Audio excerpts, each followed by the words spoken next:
இன்றைய முக்கிய நிகழ்வுகள்.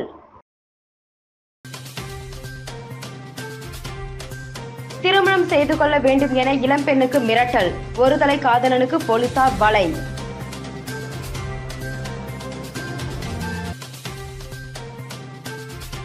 காரைக்கால் சனீஸ்வர பகவான் ஆலய பிரம்மோற்சவ விழா கொடியேற்றத்துடன் துவங்கியது.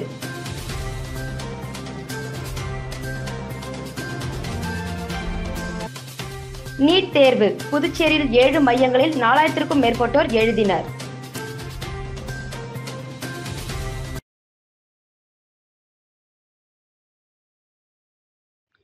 புதுச்சேரியில் இளம்பெண்ணை ஒருதலைபட்சமாக காதல் செய்து தன்னைத்தான் திருமணம் செய்து கொள்ள வேண்டும் என கூறி பெண்ணின் வீட்டிற்கு தாய் தங்கையுடன் சென்று கொலை மிரட்டல் விடுத்த பழக்கடை வியாபாரியை போலீசார் கைது செய்து சிறையில் அடைத்தனர். மேலும் தலைமறைவாக உள்ள தாய் மற்றும் தங்கையை போலீசார் தேடி வருகின்றனர். புதுச்சேரி லாஸ்பேட்டை கருவடிக்குப்பம் பகுதியை சேர்ந்தவர் நிஷா.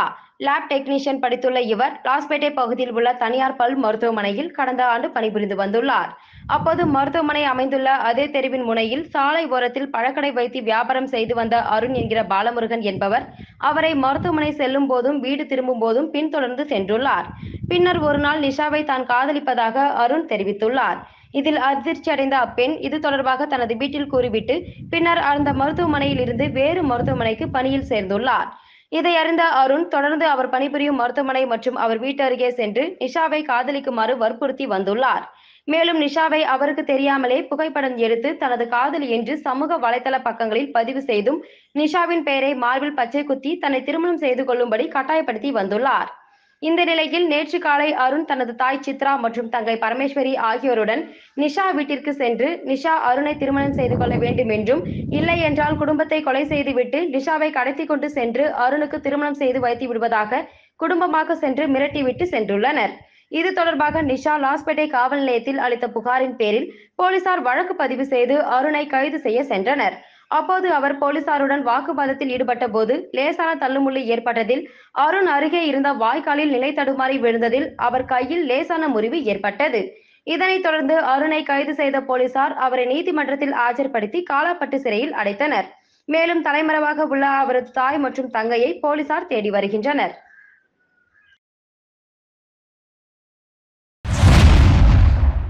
காரைக்கால் அடுத்த சனீஸ்வர பகவான் ஆலயத்தில் பிரம்மோற்சவ விழா கொடியேற்றத்துடன் துவங்கியது. காரைக்கால் அடுத்த திருநள்ளாறில் உள்ள தர்பாரணேஸ்வர சுவாமி தேவஸ்தானம் ஸ்ரீ சனி பகவான் ஆலயத்தில் பிரம்மோற்சவ விழா இன்று கொடியேற்றத்துடன் விமர்சையாக துவங்கியது.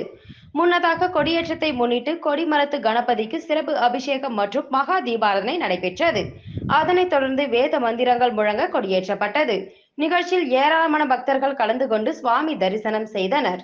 விழாவின் முக்கிய நிகழ்ச்சியான 19ஆம் தேதி தேரோட்டம் நடைபெற உள்ளது. புதுச்சேரியில் 7 மையங்களில் நடைபெற்ற நீட் தேர்வை 4954 மாணவ மாணவிகள் எழுதினர். நாடு முழுவதும் அரசு மற்றும் தனியார் மருத்துவக் கல்லூரிகளில் இளநிலை மருத்துவ படிப்புகளில் சேர்வதற்கு தேசிய தேர்வு முகமை மூலம் நீட் நுழைவுத் தேர்வு நடத்தப்படுகிறது. இந்த நிலையில் 2024-25ஆம் ஆண்டு கல்வியாண்டிற்கான நீட் தேர்வு இன்று நடந்தது. இதன் ஒரு பகுதியாக புதுச்சேரியில் 7 மையங்களில் தேர்வு நடைபெற்றது. இத்தேர்வை 4954 மாணவ மாணவிகள் நீட் தேர்வை எழுதினர். நீட் தேர்வு எழுதும் மாணவ மாணவிகளுக்கு தேசிய தேர்வு முகமை பல்வேறு கட்டுப்பாடுகளை விதித்திருந்தது. அதன்படி மாணவர்கள் முழுக்கை சட்டை, ஜீன்ஸ், துப்பட்டா உள்ளிட்ட ஆடைகள் அணியக்கூடாது, பெரிய பட்டன்களை கொண்ட சட்டைகளை அணியக்கூடாது, கால்களை மூடும் விதமாக செருப்பு மற்றும் ஷூக்களை அணியக்கூடாது, குறைவான உயரமுள்ள சாதாரண செருப்புகளையே அணிய வேண்டும், நகைகள், காப்பு அணியக்கூடாது போன்ற கடுமையான கட்டுப்பாடுகளை விதித்திருந்தது. மேலும் மொபைல், ப்ளூடூத், இயர்போன், பேஜர் போன்ற எந்த ஒரு தகவல் தொடர்பு சாதனமும் கொண்டு செல்ல தடை விதிக்கப்பட்டுள்ளது. அதேபோல் பென்சில் பாக்ஸ், கைப்பைகள், பெல்ட், தொப்பி ஆகியவற்றை எடுத்து வர தடை விதிக்கப்பட்டிருந்தது. இத்தேர்வையொட்டி கூடுதலாக தேர்வு மையங்களில் போலீஸ் பாதுகாப்புக்கும் ஏற்பாடு செய்யப்பட்டிருந்தது. கோடை காலத்தை முன்னிட்டு முத்தியால்பேட்டை திமுக சார்பில் திமுக தலைமை பொதுக்குழு உறுப்பினர் பிரபாகரன் ஏற்பாட்டில் முத்தியால்பேட்டை மணிக்குண்டு அருகே நீர்மோர் பந்தல் அமைக்கப்பட்டது. இதனை மாநில அமைப்பாளரும் எதிர்க்கட்சி தலைவருமான சிவா திறந்து வைத்தார். மோர் பந்தலில் இளநீர், நுங்கு, கிர்னி பழம், தர்பூசணி, சப்போட்டா, வெள்ளரி பிஞ்சு, கரும்பு சாறு போன்றவைகளை பொதுமக்களுக்கு வழங்கினார். மேலும் நிகழ்ச்சியில் ஒரு பெண்மணிக்கு தள்ளுவண்டி வழங்கினார். நிகழ்ச்சியில் மாநில செயற்குழு உறுப்பினர் லோகையன், உருளையன்பேட்டை தொகுதி செயலாளர் சக்திவேல், லாஸ்பேட்டை தொகுதி செயலாளர் தியாகராஜன், கதிர்காமம் தொகுதி செயலாளர் வடிவேல் உட்பட 100க்கும் மேற்பட்ட நிர்வாகிகள் கலந்து கொண்டனர். புதுச்சேரி ஜெம் மருத்துவமனையில் கல்லீரல் மையத்தை திறந்து இலவச கல்லீரல் சிகிச்சை முகாமையும் முதலமைச்சர் ரங்கசாமி தொடங்கி வைத்தார். ஜெம் மருத்துவமனை இந்தியாவின் முதன்மையான கேஸ்ட்ரோ என்டாலஜி மற்றும் லாப்ரோஸ்கோபி சிறப்பு மருத்துவமனையாகும். இந்த மருத்துவமனை சென்னை, கோயம்புத்தூர், திருப்பூர், ஈரோடு, திருச்சூர் மற்றும் புதுச்சேரியில் அமைந்துள்ளது. அதன்படி கேஸ்ட்ரோ என்டாலஜி, லாப்ரோஸ்கோபிக் மற்றும் ரொபாட்டிக் அறுவை சிகிச்சைக்கான ஆசியாவின் முன்னணி மருத்துவமனைகளில் ஒன்றான ஜெம் மருத்துவமனையின் புதுச்சேரி கிழக்கு கடற்கரை சாலை கொக்கு பார்க் அருகே அமைந்துள்ள கிளையில் ஜெம் கல்லீரல் மையம் திறக்கப்பட்டது.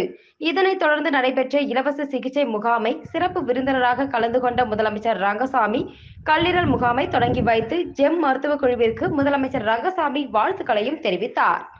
இந்த இலவச கல்லீரல் முகாமில் புதுச்சேரி மற்றும் சுற்றியுள்ள பகுதியில் இருந்து ஏராளமானோர் கலந்து கொண்டு பயனடைந்தனர்.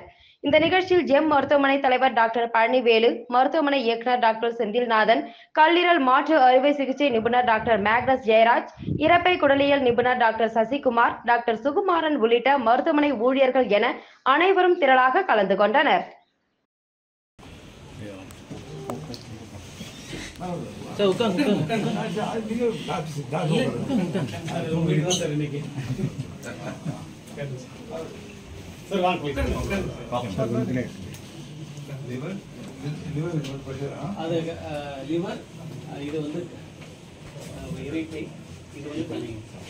சாப்பாடு இங்கே வருது.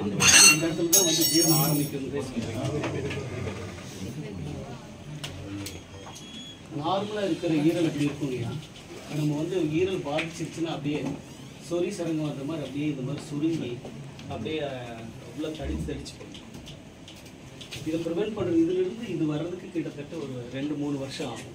அந்த சமயத்தில் நம்ம பார்த்து நம்ம தடுத்தோம் அப்படின்னா அது மது பழக்கமாகட்டும், வேறு ஏதாவது நோய், ஹெப்படைட்டிஸ் மாதிரி ஏதாவது நோயாக இருந்ததுன்னா அதை நம்ம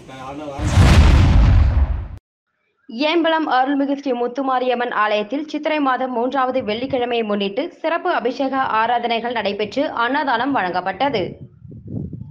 புதுச்சேரி மாநிலம் நெட்டப்பாக்கம் கொம்யூன் ஏம்பலம் பகுதியில் அமைந்துள்ள அருள்மிகு ஸ்ரீ முத்துமாரியம்மன் ஆலயத்தில் சித்திரை மாதம் 3வது வெள்ளிக்கிழமையை முன்னிட்டு அம்மனுக்கு காலையில் சிறப்பு அபிஷேக ஆராதனை, சந்தனக்காப்பு அலங்காரம் செய்து அம்மனுக்கு மகா தீபாராதனை காண்பிக்கப்பட்டது.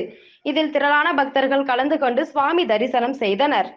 இதனைத் தொடர்ந்து விழாவில் கலந்து கொண்ட பக்தர்கள் அனைவருக்கும் அன்னதானம் மற்றும் பிரசாதம் வழங்கப்பட்டது.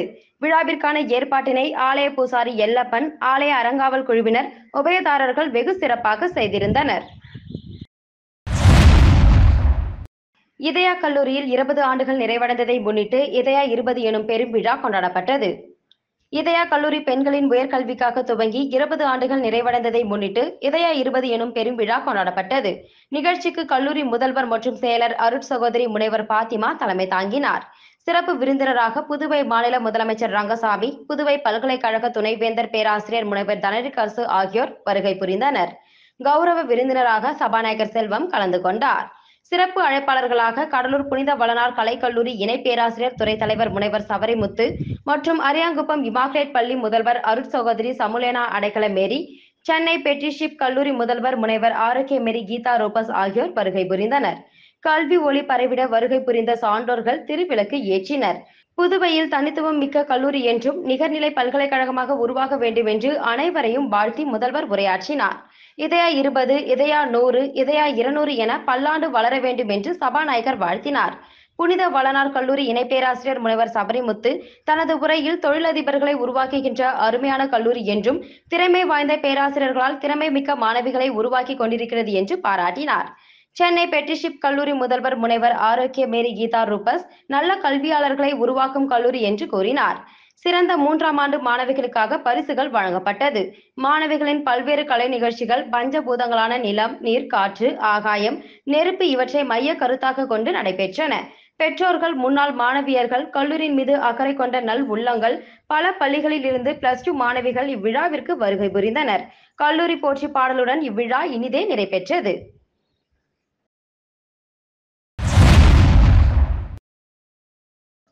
காரைக்காலில் இந்திய கடலோர காவல்படை சார்பில் கடலோர காவல்படை வீரர்களுக்கிடையே நடந்த போட்டிகளில் 10க்கும் மேற்பட்ட வீரர்கள் பங்கேற்றனர். புதுச்சேரி மாநிலம் காரைக்கால் மாவட்டத்தில் அமைந்துள்ள இந்திய கடலோர காவல்படையின் ராணி துர்கா கப்பல் சார்பில் விழிப்புணர்வு ஏற்படுத்தும் வகையில் இந்திய கடலோர காவல்படை வீரர்கள் இடையே 3 போட்டிகள் அடங்கிய ட்ரையலத்தான் சாம்பியன்ஷிப் போட்டி நடைபெற்றது.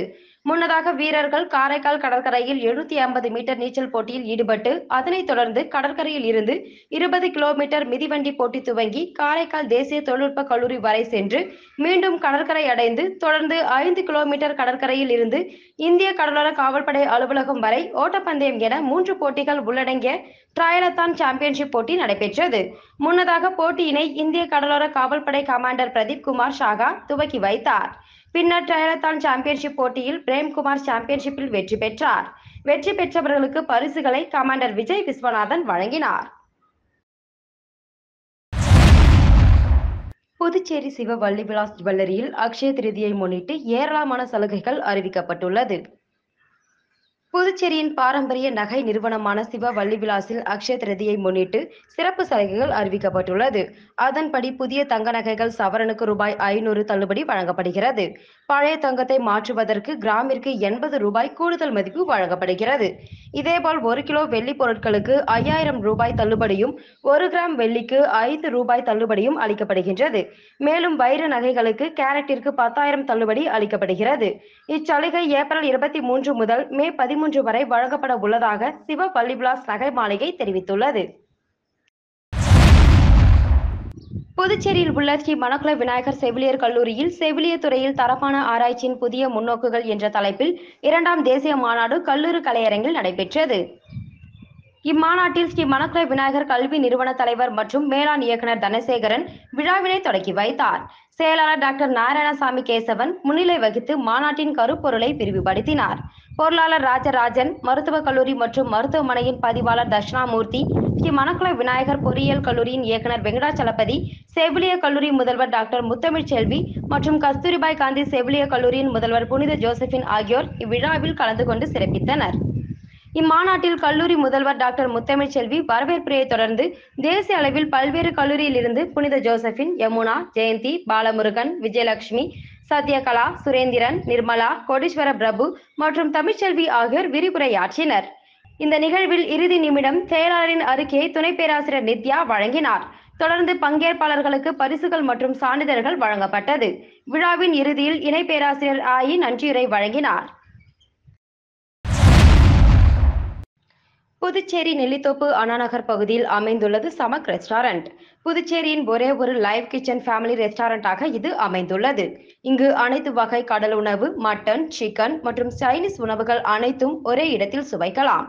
இங்கு ரூபாய் 120க்கு கேரள சதைய உணவு மீனுடன் வழங்கப்படுகிறது. இதேபோல் மலபார் பிரியாணி ரூபாய் 150க்கும் வழங்கப்படுகிறது. மேலும் அனைத்து அசைவ உணவுகளுக்கும் 10% தள்ளுபடி கூப்பனும், மாணவர்களுக்கு சிறப்பு சலுகையாக 15% தள்ளுபடி கூப்பனும் வழங்கப்படுகிறது. பாரதி கில்லி விளையாட்டு சங்கத்தின் சார்பாக விளையாட்டு வீரர்கள் மற்றும் பொதுமக்களுக்கு இலவச நீர்மோர் மற்றும் தர்பூசணி பழம் ஆகியவை பாலாஜி திரையரங்க எதிரில் இன்று வழங்கப்பட்டது. இந்த நிகழ்ச்சிக்கு பாரம்பரிய கில்லி விளையாட்டு சங்க தலைவர் ஜீவாநகர் பாரதி தலைமை தாங்கினார். நிர்வாகிகள் ராமச்சந்திரன், சின்னத்தம்பி, நடராஜன், மணிகண்டன் ஆகியோர் முன்னிலை வகித்தனர். சிறப்பு விருந்தினராக முன்னாள் முதல்வர் வைத்திலிங்கம் கலந்து கொண்டு சிறப்பித்தார். கௌரவ விருந்தினராக புதுவை மாநில விளையாட்டு வீரர்கள் நலசங்க தலைவர் கராத்தே வளவன் கலந்து கொண்டார்.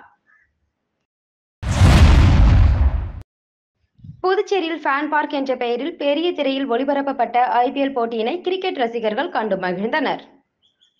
IPL இந்தியன் பிரீமியர் லீக் தொடர் கடந்த 1 மாதமாக இந்தியாவின் பல்வேறு நகரங்களில் நடைபெற்று வருகிறது. இந்த நிலையில் கிரிக்கெட் ரசிகர்கள் இப்போட்டியினை ஒரே இடத்தில் ஒன்று கூடி ஆட்டம் பாட்டத்துடன் கண்டுகளிக்கும் வகையில் ஃபேன் பார்க் என்ற பெயரில் இந்தியாவின் 50 நகரங்களில் பெரிய திரையில் IPL நிர்வாகத்தின் சார்பில் ஒளிபரப்பப்பட்டு வருகிறது. அதன்படி புதுச்சேரி லாஸ்பேட்டை பகுதியில் தாகூர் கலைக்கல்லூரி மைதானத்தில் சனி, ஞாயிறு ஆகிய 2 நாட்கள் நடைபெறும் போட்டிகளை ரசிகர்கள் ஒன்று கூடி காணும் வகையில் ஃபேன் பார்க்கிற்கு ஏற்பாடு செய்திருந்தது. இந்த நிலையில் குஜராத், பெங்களூர் அணிகளுக்கு இடையேயான போட்டியினை பெரிய திரையில் ஒளிபரப்பப்பட்டது. இப்போட்டியினை குழந்தைகள், பெரியவர்கள் என ஆயிரக்கணக்கான ரசிகர்கள் ஒன்று கூடி ஆட்டம் பாட்டத்துடன் பார்த்து ரசித்தனர். தொடர்ந்து சென்னை, பஞ்சாப் மற்றும் லக்னோ, கொல்கத்தா அணிகளுக்கு இடையேயான போட்டிகளும் ஒளிபரப்பப்பட்டன. மீண்டும் இன்றைய முக்கிய நிகழ்வுகள். திருமணம் செய்து கொள்ள வேண்டும் என இளம்பெண்ணுக்கு மிரட்டல், ஒருதலை காதலனுக்கு போலீசார் வலை.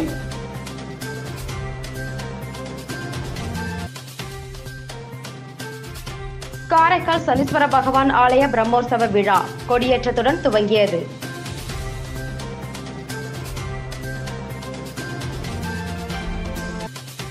நீட் தேர்வு புதுச்சேரியில் 7 மையங்களில் 4000க்கும் மேற்பட்டோர் எழுதினர்.